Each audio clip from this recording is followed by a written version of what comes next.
How high will global heating go? Well, that's the very question that was asked by The Guardian to almost 400 scientists. And I'm just going to talk briefly about what they're saying. And here's the bottom line from the climate experts. Below 1.5, almost nobody. Between 1.5 and 2. And this is how high above pre-industrial levels do you think average global temperature will rise between now and 2100? What they're talking about pre-industrial, they mean 1850 to 1900. Of course, the original pre-industrial was the year 1750, and we've already risen, like the temperature between the baseline 1750 and the 1850 to 1900 average is anywhere from about 0.15 to zero point 0.3 degrees Celsius, depending on where you look. If I look at the graphs myself, I get closer to the 0.3 number, but I think it's, 0.2 is probably more generally accepted. So anyway, there's very few experts that are saying below 1.5. In fact, we've been over 1.5 for over a year. I'll show you the graph in a few minutes. 1.5 to 2, there's a smattering, 2 to 2.5 more. By far, most of the scientists are saying between 2.5 and 3, which is catastrophic for humanity. 3 to 3.5 is a big chunk. Over 3.5 and even, a decreasing number, that's 3.5 to 4. Some people are even saying 5 Celsius or above. And this is based on a survey by The Guardian of climate experts, 380 responses. Okay, and actually, do they have the curve in here of temperature? No, they don't. Okay, so let's look at this in more detail. So just yesterday, a couple different articles came out. I sent them across on Twitter. Make sure you follow me on Twitter/X, Paul H. Beckwith. Even if you're not a member of Twitter, hold your nose and join X and follow me, and you'll get lots of climate information. And you can follow some of the people that I follow, or I'll do a list of recommendations. So I just posted a new video on global flooding and the huge eco-anxiety that it's causing. More and more people around the planet are fleeing from torrential rains causing severe flooding. They're suffering spiritually, emotionally, and physically as they're driven out of their homes. That's today. We're in a very dystopian type situation. So this is the article. There was an article by the UN. The stakes could not be higher. The world is on edge of climate abyss, and they're referring to the Guardian article. And here's the Guardian article: Climate Eco-Anxiety, Hopeless and Broken, Why the World's Top Climate Scientists Are in Despair. And just on a bit of a lighter note, right now, coming soon is a Hollywood blockbuster sequel to Twister called Twisters. And there's a poster that they put out here to advertise the movie. It's coming out July 19th. And all these people are scared, and there's a huge tornado behind them throwing up transports and cars, but they're not looking at it. They look scared looking the other way, and people are saying, you're looking the wrong way, guys. But I'll give you a clue. There's a rear view mirror here, and there's an image in the rear view mirror showing what these guys are looking at, and there's an S on the word Twister. The original movie was Twister, and now there's an S on it. So that's sort of a clue as to why these people are looking away from this particular tornado.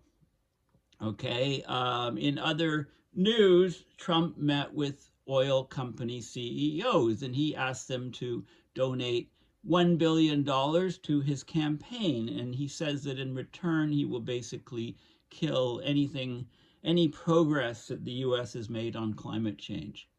Okay, so this is what we're looking at, this really dystopian future. The stakes could not be higher. World on edge of climate abyss. I've talked about that, my new video, and so on. Okay, so that's what I've sent across on Twitter. So let's have a look at the articles. So this is the Guardian article. It's not behind a paywall. You might have to click a couple things to get to it. But they basically asked 380 top climate scientists. They missed some. They missed several of them. Not to mention any names, but they asked what they felt about the future. We live in an age of fools. Um, I worry about the future. My children are inheriting. Hopeless and broken.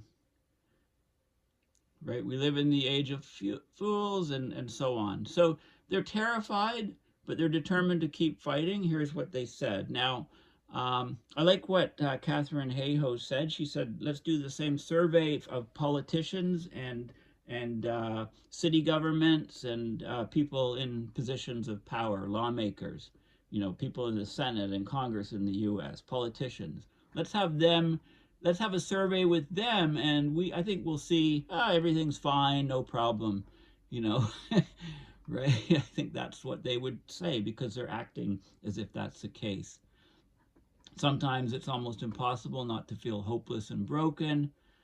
After all the flooding, fires and droughts of the last 3 years worldwide, they're all related to climate change. And after the fury of Hurricane Otis in Mexico, which is where she's from, she really thought governments were ready to listen to the science to act in the people's best interest. So she expects the world to heat by at least 3 degrees this century, causing suffering to billions of people. This is her optimistic view, she says, which she gave to the media. You need to probably go and have a beer with her in order to get her pessimistic view. Okay, so, many scientists are getting depressed, going through very dark points in their life, unable to do anything. And in her case, she recovered to continue her work.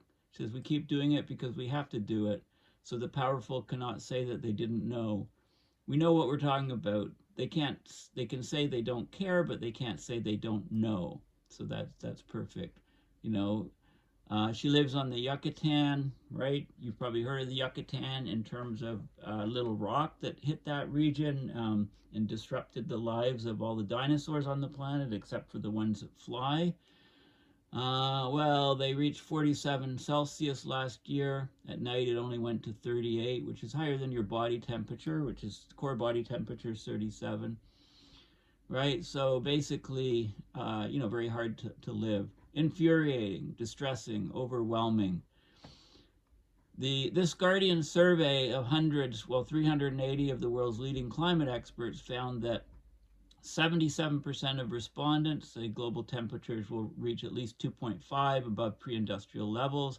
That's by 2100. This is a devastating degree of heating. Almost half think it will be more than 3 Celsius. Only 6% think the 1.5 Celsius limit will be achieved. I don't know. I'd say this is the most surprising thing that I see of all of the responses of the survey, that there's still some people that think that we can achieve 1.5. Okay, so here's a graph I want to show you. So this is global daily average temperature anomalies relative to a pre-industrial baseline. And again, pre-industrial they're defining as 1850 to 1900. You need to add 0.2 or 0.3 or 0.15 to these levels in order to get it relative to 1750, which is the initial baseline that the IPCC used. And I stress this again because it's a very important point. So each dot here is a daily global average, and you can see the vertical stripes. Each vertical stripe is a year. 1958, we had the first day above 1 Celsius. 2015, we had the first days above 1.5. 2023, first day above 2 Celsius. And in February 2024, we had 4 consecutive days above 2 Celsius. So if you take the 1.5 level, if you take the 1.5 level, look what we did here in the last couple of years. These are daily temperatures, but the average for 2023 was over 1.5 Celsius. Okay, so you can see that we're just going up and up and up, and we've blown past 1.5. We're going to be blowing past 2, well on our way to much higher temperatures. That's the basic reality of our situation. So what the Guardian did is, well, they say that the IPCC experts are the most informed people on the planet on climate. what they think matters.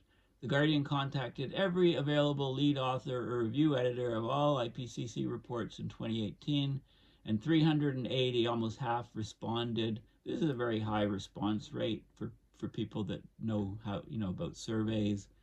And yeah, it's just the results are, we're on a highway to hell, it says here. So how do scientists cope with their work being ignored for decades, living in a world their findings indicate is on a highway to hell? Okay, so they talk about individual personal stories, like this person here was on the point of giving up 15 years ago, devoted their entire research life to climate science. It's not made a damn bit of difference. Started feeling, well, I love singing, so maybe I'll be a nightclub singer. There you go. Then climate activists in Copenhagen caused inspiration.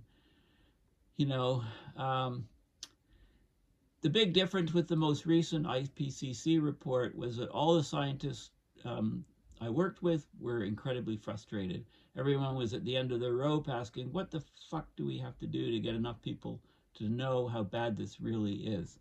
Scientists are human. We're also people living on this earth. We're experiencing the impacts of climate change. We have children. We have worries about the future.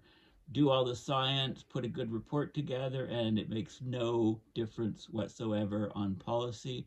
So it's very difficult to see this happening every time.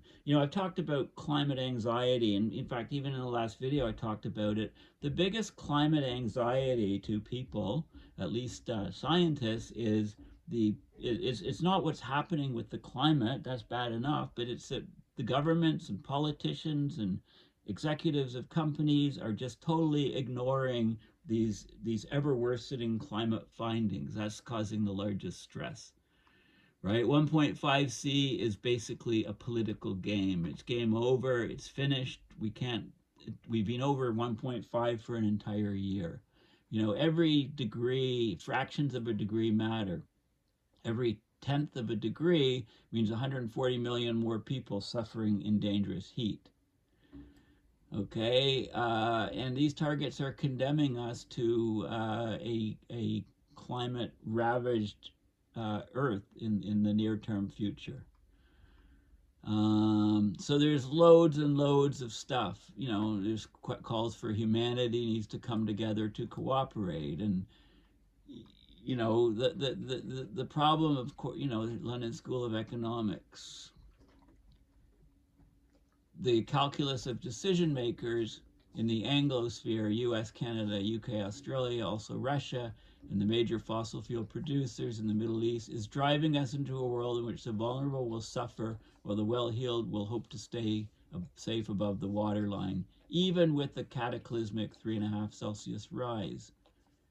Asked what individual action would be effective, he said civil disobedience. Disinformation is still a huge problem. A huge problem. Capitalism has trained us very well to just stay in line and produce and be good little widgets in the capitalist society. Okay, anyway, there's loads of stuff. You can read the article yourself. Just Google the title.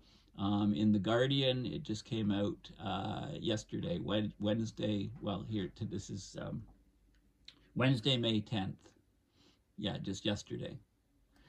Okay, this is another article in The Guardian that came out with some more data. World's top climate scientists expect global warming to blast past 1.5C target. I've already shown you the graph showing we've already passed that. Almost 80% of respondents see at least 2.5, half have, say, at least 3 Celsius. Okay, many of the scientists envision a semi-dystopian future with famines, conflicts, mass migration driven by heat waves, wildfire, floods, and storms of intensity and frequency far beyond those that have already struck.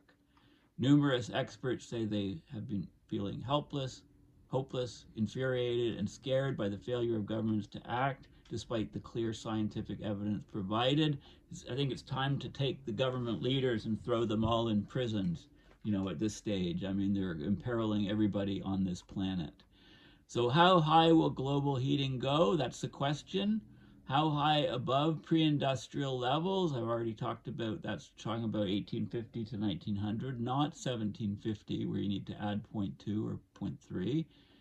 Do you think the average global temperature will rise between now and 2100? So each square is one answer. So a smattering below 1.5. They haven't looked at the latest climate graphs, I guess. Or maybe they're defining 1.5 as being we have to be above that for 10 years or for 20 years or 30 years. Who knows what they're saying, because we've already had a full year more over 1.5. In fact, if you look at the rolling average going back a year from now, not the calendar year, I think we're hitting 1.6, 1.7. So 1.5 to 2, small number, 2 to 2.5. More. Most scientists polled say it will be between 2.5 and 3 by the end of the century. Some of, a second largest group of people say between 3 and 3.5, and then quite a few people saying 3.5 to 4, and there's less people as you go 4 to 4.5, 4.5 to 5, above 5. Right? So this is very, very significant polling, and we need to do this for the politicians. Okay, that somebody needs to come out and do that, and they need to be mandatory surveys. These questions should be asked before anybody's elected. What are your views on this? Like this is just killing us. It's killing our future. So then the UN came and they talked about this study. The stakes could not be higher. World is on the edge of a climate abyss. So they talk about the survey, basically. So the UN chimed in, and this is just today. They're talking about the world is on, let me just go, I'll do it later for registering. The world is on the verge of a climate abyss. So they were responding to the Guardian survey that found hundreds of the world's foremost climate experts expect global heating to soar past the international target of 1.5. Okay, so most of these scientists, they're senior authors of these reports, right?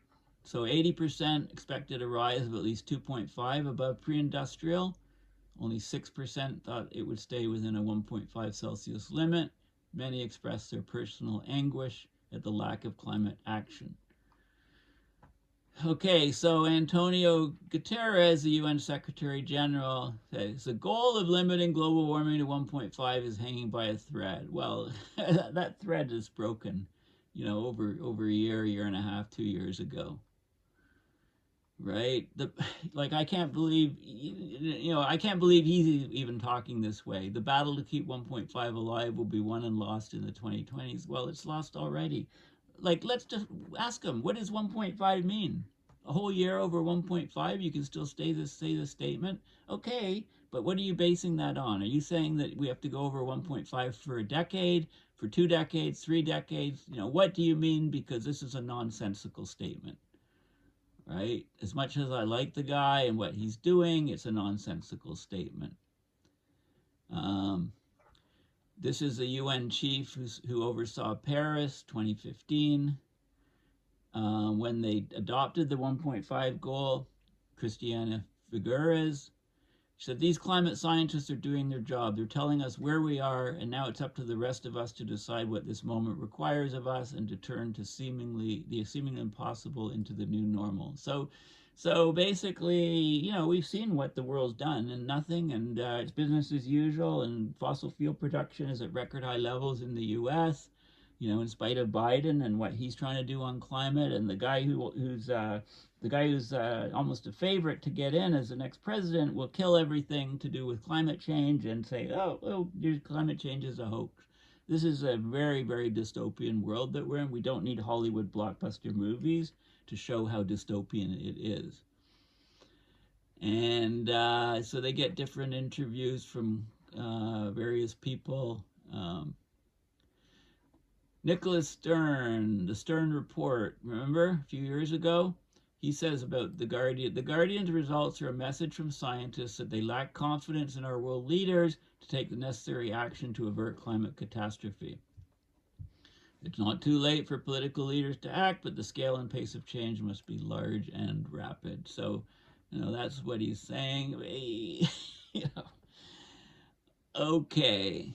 Um, there's a huge gap between climate targets and climate action. There's a huge gap between what we're doing as a society and what we need to do. And all of us on this planet are going to suffer in the very near term, midterm, longer term from accelerating climate change. And there you go. Here's a report from 3 hours ago, record-breaking increase in CO2 levels in the world's atmosphere. I don't know if that's the this thing comes out every year, so record annual increase in the amount of atmospheric CO2. The global average concentration of carbon dioxide in March this year was 4.7 parts per million higher than it was in March last year. That's a record-breaking increase in CO2 levels over a 12-month period. It blows apart the record, in fact. Here, the previous record was 4.1 rise during an El Nino event in June 2016. Here's going back to 1960 when the records were first starting to be taken, the Keeling curve, right? The records from Mauna Loa in Hawaii. And here's where we are this year, 4.7 ppm, right? The system is completely spiraling out of control. Okay, so there you have it. Thanks for listening. I appreciate you watching my video. Please consider donating at PayPal to support my research and videos. I also have, there's other things. I also have Patreon. You can contact me directly. And there's many other routes, or you can set up something monthly on PayPal or Patreon or whatever. But anyway, I appreciate each and every donation that people have made over the many years when I've been trying to get the message out more on climate change. So I just want to thank everybody. I do weekly videos with a group of friends called the Climate Emergency Forum, and we're getting more and more luminaries on our program, talking to them. Recently we had Bill McGibbon, we had Jennifer Francis, we had James Hansen, and we're getting more and more people, in the near-term future and in the future, people that you've heard of. So if you're personal friends with a famous person who's active on the climate front or on the human development front or anything that we can relate to climate change, then please contact me and make a recommendation, and we'll try to get them on the Climate Emergency Forum. I also do work with the facingfuture.org group. We also interview lots of, increasingly more and more people, famous people, experts on different areas of the climate system. And so I do also, volunteer work with both of those groups, the Climate Emergency Forum and Facing Future. So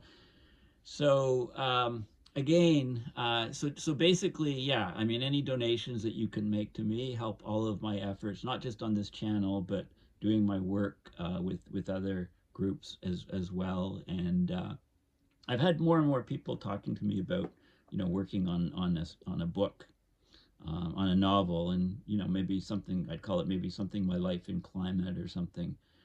And some friends have been writing books. A friend, Nick Breeze, has done a book, Cop Out, which I reviewed. It's coming out, I believe, this month. And another friend, Tom Riley, has done a whole series of books on climate fiction. I'd highly recommend, those books as well. And maybe it's time. I just went to the International Writers Festival in Ottawa, and I'll be doing some, I happen to have some awesome books here. There's this book called Intervention Earth, okay, by Gwyn Dyer. We'll get Gwyn Dyer soon, hopefully, on Climate Emergency Forum. Another awesome book is Wade Davis, Beneath the Surface of Things. He's an anthropologist, talks about all different things. And of course, I just finished reading Michael Mann's book on which is excellent. You know, it's mostly paleoclimate stuff. And I got this book, Sophie Gregoire Trudeau's book, Closer Together. I went to her book release, managed to see her. Margaret Trudeau was in the front row, and I didn't get to ask her if Fidel was the real dad of Justin, but you know, I kept in line. But Sophie's book is all about mental health, and I'm hoping there's sections in there about eco-anxiety, because I've been doing a lot of research on that to try to figure out ways to help people that are experiencing eco-anxiety to come through it. Because I mean, the biggest single thing you can do is you need to have agency. You need to feel that you can do something or do something, take action, and then that, because our brain can really overthink and go into vicious spirals, which then stop us being productive at all. So anyway, thank you again for all your support, and yeah, I have to duck off because I'm on a Facing Future call just in a couple of minutes on ocean mining. Okay, thanks. Bye for now.